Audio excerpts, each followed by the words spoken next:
Hi, welcome to Street Priest Ministries. I'm your host, Brother Jay, where we're taking the gospel back to the streets. Today's drive-through message is Strong but Weak, Samson. So turn in your Bibles to Judges 13. Samson was the strongest man that ever lived.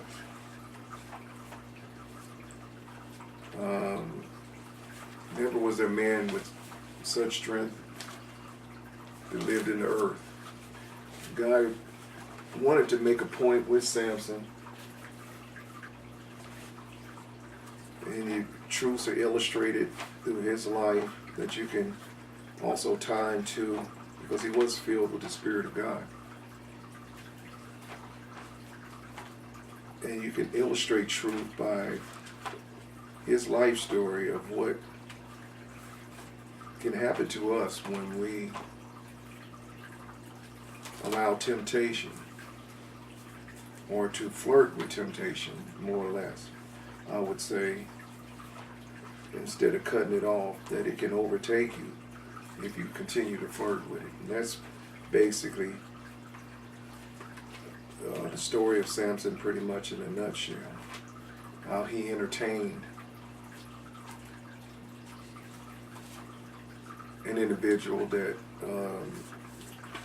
Delilah, that he thought that could never find out where his secret lies, which was in his hair. And we're going to read the whole story, and it's probably, because the story illustrates itself, I want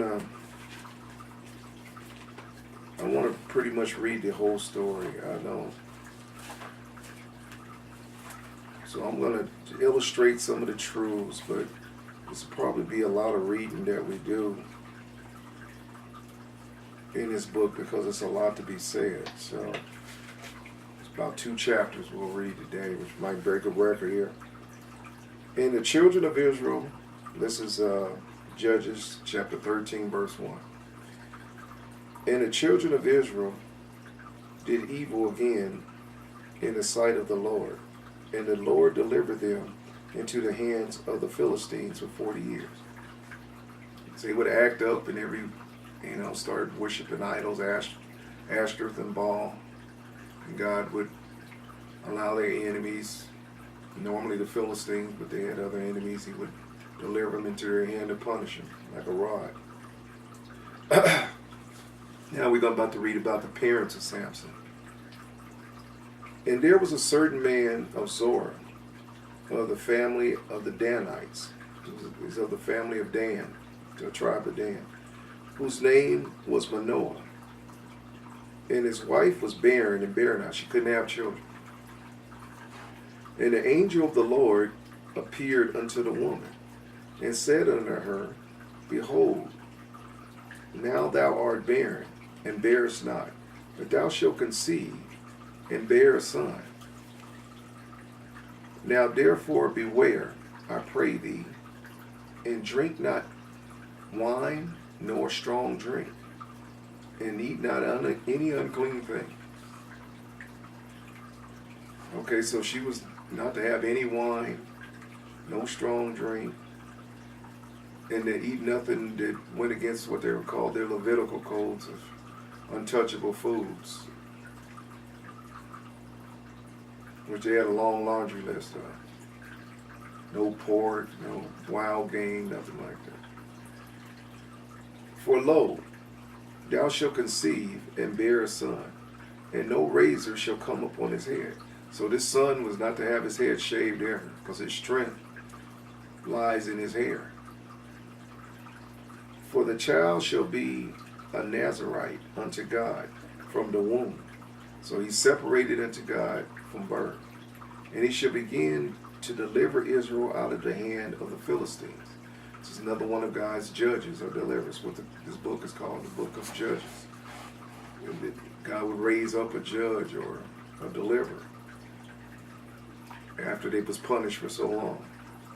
Then the woman came and told her husband, saying, A man of God came unto me, and his countenance was like the countenance of an angel of God, very terrible. But I asked him not whence. I asked him where was he from, Neither he told me his name. He didn't tell me where he was from, nor did the angel tell her his name. He was an angel from God. But he said unto me, Behold, thou shalt conceive, and bear a son, and thou drink no wine nor strong drink, neither eat any unclean thing, for the child shall be a Nazarite to God from the womb, to the day of his death. Then Manoah entreated the Lord, and said, O my Lord, let the man of God which thou didst send come again unto us, and teach us what we shall do unto the child, that he shall be born. And God hearkened unto the voice of Manoah. God listened to his prayer, and he's going to send the angel back. And the angel of the Lord came again unto the woman as she sat in the field. But Manoah, her husband, was not with her. And the woman made haste. So the woman took off running. Go grab her husband and say, you got to come see this angel for yourself. And the woman made haste and ran and showed her husband and said unto him, Behold, the man hath appeared unto me that came unto me the other day. Now angels can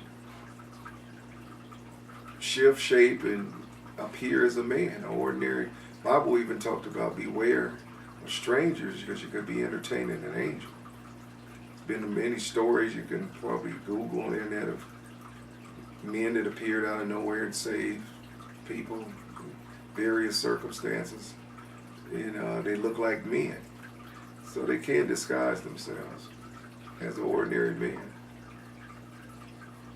Appeared unto me that came the other day. And Manoah rose and went after his wife. This is chapter 13, verse 11 of Judges. And Manoah rose and went after his wife, and came to the man, and said unto him, Art thou the man that spakest unto the woman? And he said, I am. And Manasseh said, Now let thy words come to pass. How shall we order the child, and how shall we do unto him? And the angel of the Lord said unto Manoah, Of all that I said unto the woman, let her beware. He said, I already warned her what to do. So listen to what I've said before. She may not eat of anything that cometh of the vine, neither let her drink wine or strong drink, nor eat any unclean thing. All that I commanded her, let her observe. Let her pay attention and follow my instructions. See, the Bible, I've said over and over, God's a God of order. He gives instructions, which we done taught in various videos. Dot your I's and cross your T's when you're dealing with God. Not any old thing to do. He gave her very specific. Now, what if she went home and got a giant, bottle of Cabernet Sauvignon or something, or Merlot, and started drinking? And what do you think would have happened to her? See, God don't play. And Manoah said unto the angel of the Lord, I pray thee, let us detain thee. Why don't you hang out with us for a minute? I know you're an angel and you're probably busy. You got on the time clock here. You got a whole universe to help manage with God, or orders that God's giving you. But why don't you just sit down and chill with me for a minute? And Manoah said unto the angel of the Lord, I pray thee, let us detain thee until we shall have made ready a kid for thee. So we're going to kill a baby goat and sacrifice it. Every time you deal with God, offerings. I hope you're picking this up. And the angel of the Lord said unto Manoah, Though thou detain me, I will not eat of thy bread. And if thou would offer a burnt offering, thou must offer it unto the Lord. For Manoah knew not that he was an angel of the Lord. Still the angel was in such good disguise, he hadn't perceived that it was an angel. And Manoah said unto the angel of the Lord, What is thy name? And when thy saying come to pass, we may do thee honor. And the angel of the Lord said unto him, Why askest thou after my name, seeing it is a secret? Why so many questions? Angel. I'm like this angel. I don't like people asking me too many questions. He want to protect his anonymity. I can understand that. This guy's nosy. And the angel of the Lord said to them, why askest thou after my name, seeing it is a secret? So Manoah took a kid with a meat offering, a baby goat, and offered it up on a rock unto the Lord. And the angel did wondrously. And Manoah and his wife looked on. For it came to pass, when the flame went up toward heaven from off the altar, so a fire came from the rock and ascended into the sky. So a giant flame, like a blowtorch, aimed upwards. That the angel of the Lord ascended in the flame of the altar. Now, burnt offering means to ascend for God's pleasure. That was the highest offering that you could give in the Old Testament. And it was the most costly, symbolizing what Christ was to do for his Father on the cross. He offered him. It was a burnt offering. It was translated a sweet savor, a sweet smell. I've taught on this several videos. That's what pleases God, offerings. Tithes, first fruits. Alabaster is equivalent to the burnt offering in the New Testament. Jesus said, don't tell the gospel, good news of me. Leaving heaven, forsaking all, dying on a lonely hill, on a cross in Golgotha with God's wrath poured out on me, separated from the Father, for your sins to atone for you so you can have access to my Father in heaven now, without telling what the widow did in response for as the alabaster box. Get that teaching? The alabaster box. That equivocates this right here, this burnt offering. Something to make God happy. And your response to show the worship. That's where worship comes from. Worth-ship is an old maritime language of shipping worth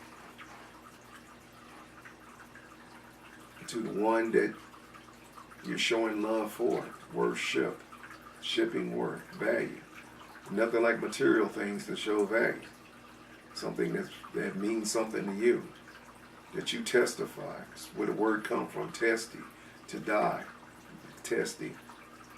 You die to yourself and to show worth to God and the Father, the deity in heaven. What his word is worth to you. The word of God, that's what the woman did. And that's what, and you see what the response the angel gave. He went up in the flame and ascended unto heaven. The Bible says angels are ministers of fire anyway. But the angel of the Lord did no more appear to Manoah and to his wife. Then Manoah knew that he was an angel of the Lord. And Manoah said unto his wife, we shall surely die, because we have seen God. See, God was death in the Old Testament. If you didn't have the blood of the lamb standing before you, which was the animal sacrifices in those days, and you was atoned for through the Levitical code of Moses, high priest and all that. We don't have to go through that stuff. We have Christ. But his wife said unto him, if the Lord were pleased to kill us, he would not have received a burnt offering and a meat offering at our hands. Neither would he have showed us all these things, nor would, as at this time, would have told us such things as these. The woman bare a son and called his name Samson. And the child grew, and the Lord blessed him. And the Spirit of the Lord began to move upon him at times in the camp of Dan, between Zorah and Ashtaroth. And Samson, this is verse 14, and Samson went down to Timnath, and saw a woman in Timnath, of the daughters of the Philistines. And he came up. Now, they wouldn't they wasn't to commingle. They wouldn't mix it up with women of other cultures and nationalities because they were pagan and they were worshiping these false gods. So God didn't want his people to intermarry with these pagans and heathens that was around him. And he came up and told his father and his mother and said, I have seen a woman in Timnath of the daughters of the Philistines. Now therefore get her for me to wife. It's kind of spoiled. Then his father and his mother said unto him, Is there never a woman among the daughters of thy brethren, among all thy people? He said, you can't find a wife among your own tribe here? Or the other tribes of Israel? That thou goest to take a wife of the uncircumcised Philistines? And Samson said unto his father, Get her for me, for she pleaseth me well. What a spoiled brat. But his father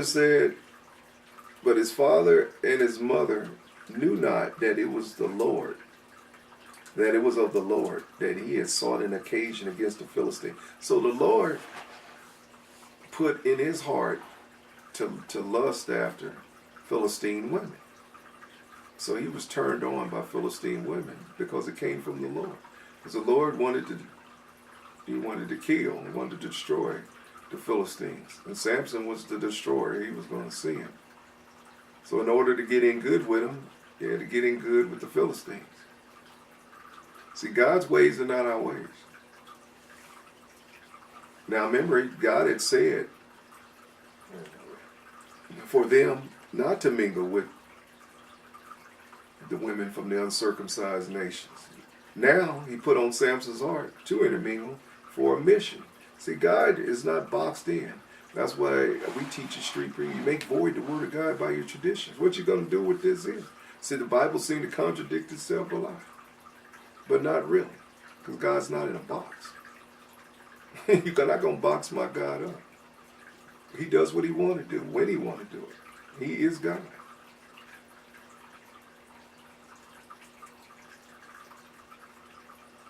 There's a saying of the golden rule. He who has the gold rules. And God could change his rules at any moment on a whim. But the father said to his mother, Know not that it was of the Lord that he sought, this is verse 4, he sought an occasion against the Philistines. For at that time the Philistines had dominion over Israel. Then went Samson down and his father and his mother to Timnath, and came to the vineyards of Timnath, and behold, a young lion roared against him. And the Spirit of the Lord came mightily upon him, and he rent him as he would have rent a kid. So Samson took his bare hands and killed the lion, and tore him in pieces, ripped him apart. That's strength, my friend. Killed the lion with his bare hands and tore the lion in half. And he had nothing in his hand. He did it with his bare hands.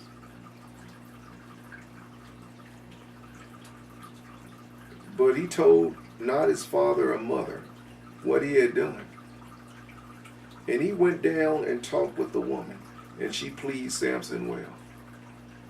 And after a time, he returned to take her, and he turned aside to see the carcass of the lion. And behold, there was a swarm of bees and honey in the carcass of the lion.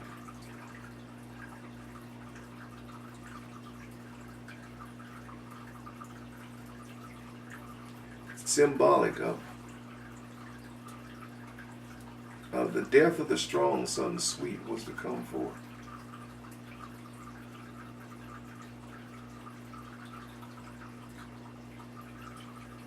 And he took thereof his hands, and went, and he took therefore in his hands, and went on eating, and came to his father and mother, and he gave them some honey. Took the honey out of the hide of the lion and gave it to his family. And they did eat. But he told them that he had taken the honey out of the carcass of the lion. So his father went down unto the woman, and Samson made there a feast. So they had a party.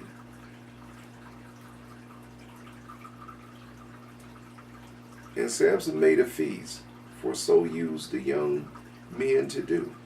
And it came to pass, when they saw him, that they brought 30 companions to be with him. And Samson said unto them, I will now put forth a riddle unto you. If ye can certainly declare it me within the 7 days of the feast, and find it out, then I will give you 30 sheets and 30 change of garments. But if you cannot declare it unto me, then shall ye give me 30 sheets and 30 change of garments. And they said unto him, Put forth your riddle, that we may hear it. He said, Go ahead and speak it. And he said unto them, Out of the eater came forth meat, and out of the strong came forth sweetness. And they could not in 3 days expound the riddle. He's referring to that lion that was killed, and honey came out of the lion. And it came to pass on the 7th day that they said unto Samson's wife, Entice thy husband, that he may declare unto us the riddle, lest we burn thee and thy father's house with fire. Have ye called us to take what we have? Have ye called us to take what we have? Is it not so? And Samson's wife wept before him, and said, Thou dost but hate me, and lovest me not. Thou hast put forth a riddle unto the children of my people, and hast not told it to me. See, that was the beginning of him not being able to keep a secret and tell it to these women of this heathen culture. Thou hast but hate for me, and lovest me not. Thou hast put forth a riddle unto the children of my people, and hast not told it unto me. And he said unto her, Behold, I have not told it to my father nor my mother, and I shall not tell it to thee. And shall I tell it to thee? And she wept before him the 7 days while their feast lasted. And it came to pass on the 7th day that he told her. So she vexed his soul. This woman wore this big, strong man, strongest man that ever lived, down. His weakness was women.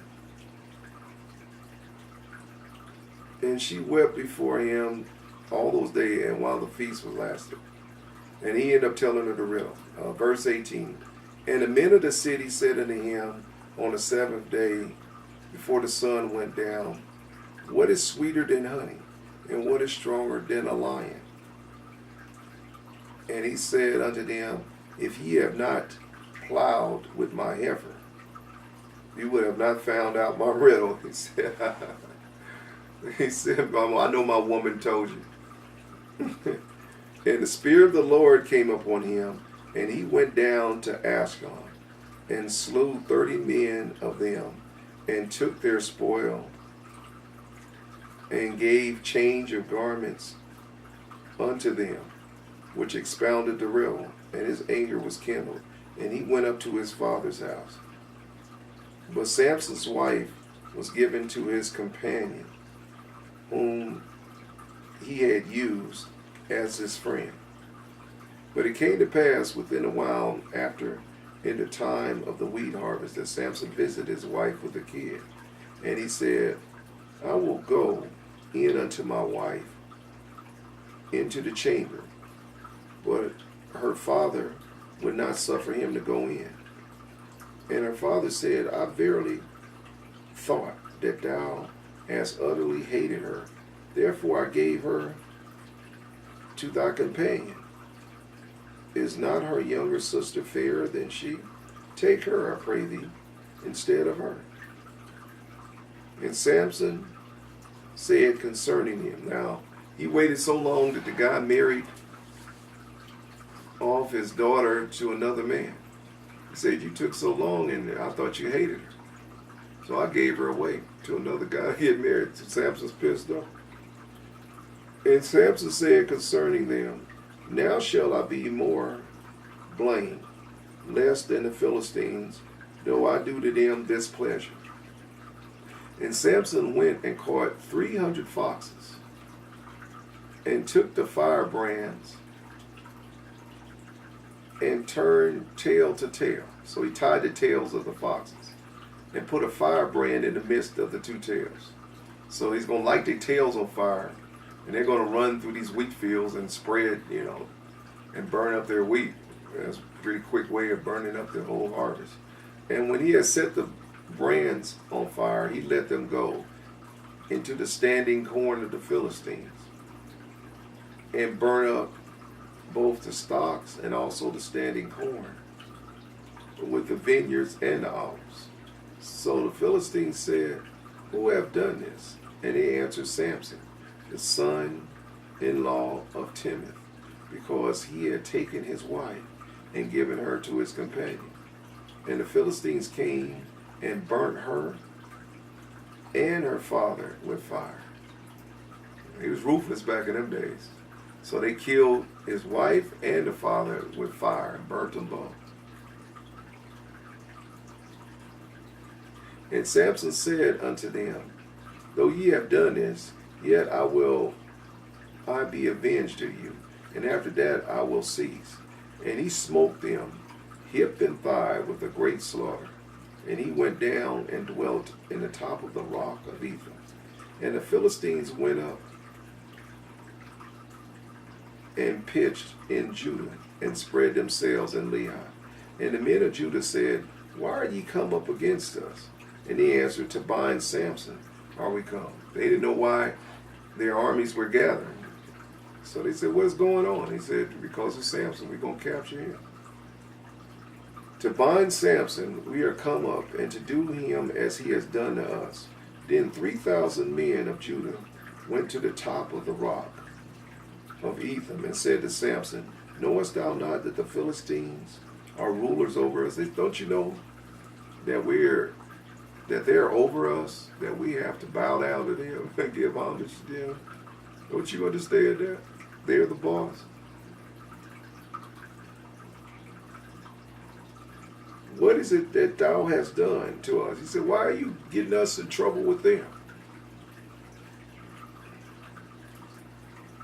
And he said unto them, as they did unto me, so I have done unto them. And it says, eye for an eye here. And they said unto him, we are come down to bind thee, that we may deliver thee into the hand of the Philistines. And Samson said unto them, swear unto me that you will not fall upon me yourselves. They said, can we tie you up so we can just deliver you so you get them off our case? You got us in the mix here, and we want out. We don't want no parts of this with these Philistines. And they spake unto him, saying, no, but we will bind thee fast and deliver thee into their hand. But surely we will not kill thee. And they bound him with 2 cords, and brought him up from the rock. And when he had come to Lehi, the Philistines shouted against him, and the Spirit of the Lord came mightily upon him, and the cords that were upon his arms became as flax that was burnt with fire. A very weakened cord. And he broke it like it was nothing. And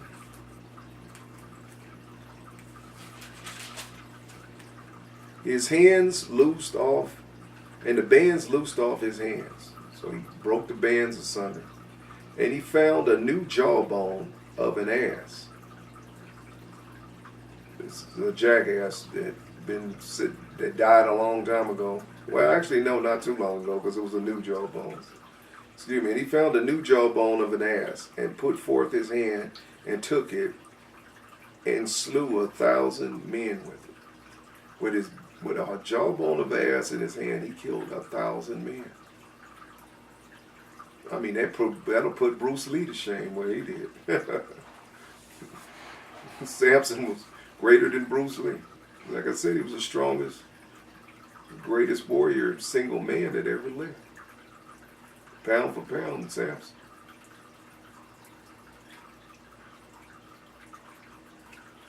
And it came to pass, when he had made an end of speaking, that he cast away the jawbone out of his hand, and called that place Ramathia. And he was sore athirst. He was very thirsty after that slaughter of 1,000. I'm sure he was thirsty. Killing 1,000 men would make me very thirsty too. And he called on the Lord, and the Lord said, Thou hast given this great deliverance unto the hand of thy servant, and now shall I die of thirst? He said, God, you gave me the power to kill these people. Now I'm going to die out in this desert thirsty here. And fall into the hand of the uncircumcised. But God clave an hollow place that was in the jaw, and there came water out. So out of that jawbone of the ass, water came forth. But God clave in a hollow place that was in the jaw, and there came water thereout. And he had drunk. His spirit came again, and he revived. Wherefore he called the name of the place thereof En Kakor, which is in Lehi until this day. And he judged Israel in the days of the Philistines 22 years. He was a judge. They had peace 22 years. Then went Samson down to Gaza and saw there a whore. King James says harlot, whore. Get that teaching famous whores in the Bible. The video. Then went Samson down to Gaza and saw there an harlot and went in her. So King James is so powerful. He went up in her. He had sex with her. And it was told the Gazites, saying, Samson is come hither. And they compassed him in and laid